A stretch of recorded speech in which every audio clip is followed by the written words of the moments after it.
41 siswa-siswi Sekolah Luar Biasa Budaya Bangsa Kota Bandung ikuti pembelajaran tatap muka terbatas.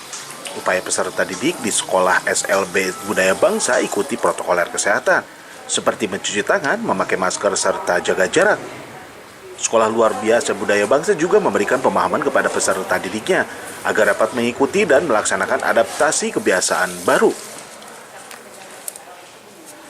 Sekolah Luar Biasa Budaya Bangsa juga melaksanakan pertemuan tatap muka terbatas 100% bertahap hingga dapat merealisasikan kelompok belajar mengajar aktif di ruang kelas kepada peserta didik.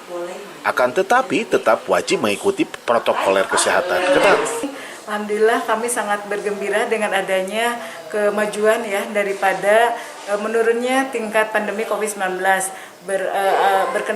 berdampak kepada bahwa sekarang telah dilaksanakannya PTMT yang dalam hal ini kita berada di level yang cukup bagus, yaitu di level 1. Insya Allah mungkin di tahun ajaran ini kita akan melaksanakan PTMT ini secara 100% bertahap.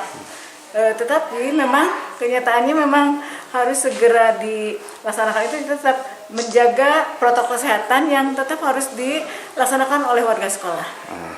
Nah, kira-kira nih Bu, edukasi apa yang memang di SLB ini pada masa pandemi COVID-19 terkait dengan metode pembelajarannya langsung tatap muka seperti apa di sini Bu? Iya. Untuk tatap muka tetap kita berpegangan kepada prosedur yang tetap dilaksanakan sesuai dengan SKB 4 Menteri itu, bahwa kita melaksanakan secara bergantian ya antara siswa yang kelas kecil, siswa yang kelas menengah juga, atau yang kelas yang tingkatan SMA LB.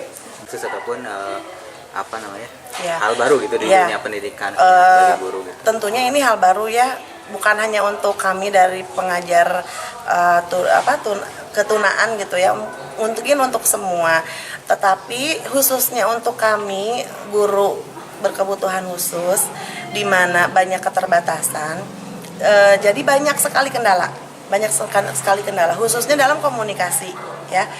Seperti contohnya murid saya itu kan hambatannya dalam pendengaran ya, dimana kalau itu tugas itu tidak seperti anak umum kan. Kalau anak umum, anak-anak hari ini tugasnya, ini materinya, sesudah itu silakan kerjakan soalnya. Nah, kalau di kami itu kan jadi namanya daring itu tetap harus interaksi, dijelasinnya nggak bisa sama orang tua, karena orang tua kan keterbatasan dalam menjelaskan kepada anak, ibu apa itu tuh saya nggak paham, anak berbicaranya seperti ini maksudnya apa. Jadi peran guru dalam daring ini lebih besar dibanding dengan orang tua. Kalau di umum kan peran yang besarnya itu dari orang tua ya, jadi guru itu lebih banyak menyerahkan kepada orang tua.